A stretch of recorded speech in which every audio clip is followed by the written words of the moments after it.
$600 billion. That sounds like a pretty big number, right? No, Lehman Brothers might just be one of the most infamous names in finance. But one thing always confused me: the sheer speed of its collapse.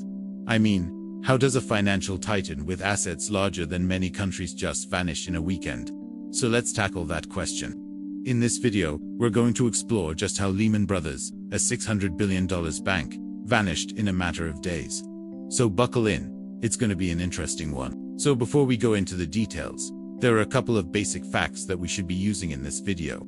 At its peak in 2007, Lehman Brothers reported total assets of $691 billion. To put that into perspective, that's larger than the entire gross domestic product, or GDP, of countries like Sweden or Argentina at the time. This wasn't just some bank, it was a global financial powerhouse, a 158-year-old institution that had survived the Great Depression, 2 world wars, and countless market crashes. So the more assets you had, the more of a titan you were on Wall Street. Okay, let's get started with the main character. Fans of financial history will know that Lehman's collapse was TIDO, the US housing bubble. So how bad was their exposure? Analysts and regulators actually managed to figure out that by 2008, Lehman's portfolio was dangerously overloaded with toxic assets. Now these weren't just any assets. They were subprime mortgages. These were loans given to borrowers with poor credit history, making them much riskier. Lehman didn't just stumble into this mess overnight. It was a slow burn. Starting in the early 2000s, the bank dove headfirst into the mortgage market, seeing it as a goldmine. In 2006, they acquired several subprime lenders, effectively doubling down on their bet that housing prices would just keep going up forever. They bundled these risky loans into complex financial products called mortgage-backed securities, or MBS, and collateralized debt obligations, or CDOs. These products got stamped with AAA ratings, the safest possible, by credit rating agencies, which made them seem like a fantastic investment. Lehman held onto a massive chunk of these securities, especially the riskiest, lowest-rated portions, because they offered the highest potential returns. Their books swelled with what would soon become financial poison. By 2007, Lehman had over $85 billion in mortgage-backed assets, but its capital, the actual cash cushion to absorb losses, was only around $22 billion. That's a leverage ratio of more than 30 to 1. For every $1 of their own money, they were betting with $30 of borrowed funds. So when the housing market started to crack in late 2007 and early 2008, the value of those assets began to plummet. The toxic portfolio was a ticking time bomb, and the countdown had just begun. Now, let's get into the fatal weekend. The moment the bomb finally went off. It all starts on Friday, September 12, 2008. The stock market closes, and Lehman's stock has been hammered all week, down over 75% in just a few days. Wall Street CEOs, along with top government officials like Treasury Secretary Henry Paulson and Federal Reserve Chairman Ben Bernanke, are summoned to an emergency meeting at the Federal Reserve Bank of New York. The goal is simple: find a buyer for Lehman Brothers before the markets open in Asia on Sunday night. The government makes one thing crystal clear: there will be no public bailout money. This is a private sector solution or nothing. The initial hope rests on Bank of America or the British bank Barclays. Throughout Saturday, September 13th, teams of lawyers and bankers pore over Lehman's books, trying to make sense of the financial chaos inside. The problem is, Lehman's portfolio is so complex and so toxic that no one can accurately price the risk. Bank of America gets cold feet. They see a black hole of unknown losses and decide it's too risky. Late Saturday night, they pull out of the talks and instead announce they're buying another struggling firm, Merrill Lynch, in a deal that gets done in just 48 hours. Now all eyes are on Barclays. They seem genuinely interested, but there's a huge hurdle. British regulators refuse to approve the deal without a financial guarantee against Lehman's toxic assets. They won't let a British bank import America's subprime crisis.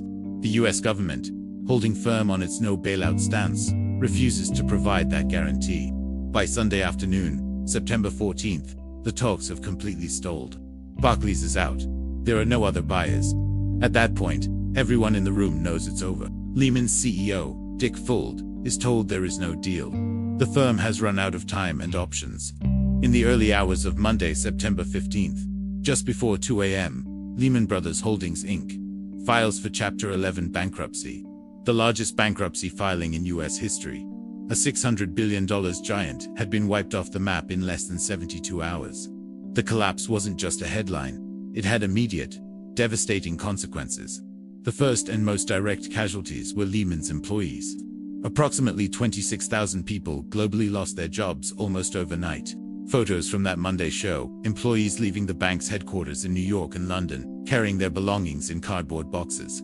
Their careers and financial security gone in an instant.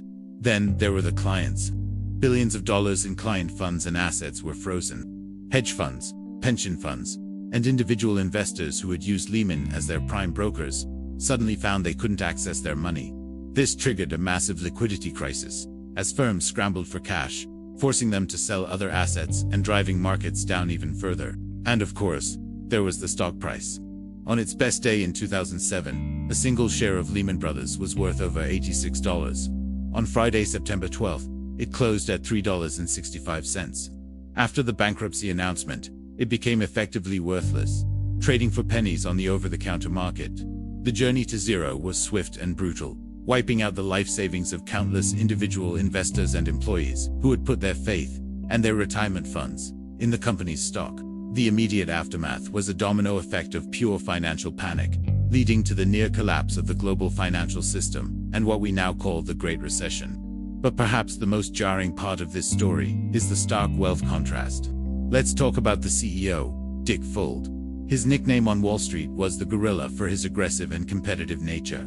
In the years leading up to the collapse, from 2000 to 2007, Fuld earned an estimated $485 million in total compensation. Even in 2007, as the firm was sinking deeper into the subprime mire, he took home over $22 million. After the bankruptcy, while he lost a significant amount of his wealth tied up in company stock, he still walked away a multi-millionaire, with assets including a multi-million-dollar art collection and lavish homes in Florida and Idaho. He famously told a congressional committee, "I have a basic question for you. Is this fair?" When asked about his pay. Now, compare that to the average Lehman employee. Many had their entire retirement savings, their 401ks, invested heavily in Lehman Brothers stock. They were encouraged by the company to do so, told it was a sign of loyalty and a path to wealth. When the stock went to zero, their pensions were erased. These were not the high-flying traders making seven-figure bonuses. These were administrative assistants, IT specialists, and mid-level managers who had worked at the firm for decades. They lost their jobs, their health insurance, and their life savings all at the same time. The contrast couldn't be more extreme. The person at the helm, who steered the ship directly into the iceberg, parachuted to safety with immense wealth. The crew and passengers, who were just along for the ride, went down with the ship. This disparity between executive compensation and the devastating losses suffered by ordinary employees became a symbol of the deep-seated problems and perceived injustices of the financial crisis, fueling public anger for years to come. So that's the story of how Lehman Brothers, a $600 billion institution, disappeared in a weekend. From its massive size at its peak, to the toxic portfolio that poisoned it from within, the frantic negotiations of that fatal weekend, and the devastating fallout for its employees and the world. It's a story of risk, greed, and a spectacular failure. It just goes to show how quickly even the biggest giants can fall. I hope this video gave you a clearer picture of one of the most pivotal moments in modern financial history. What do you think? Was the government right to let Lehman fail? Let me know your thoughts in the comments below. And if you found this breakdown interesting, do me a favor and hit that like button. Subscribe for more deep dives into the world of finance. I'll see you in the next one.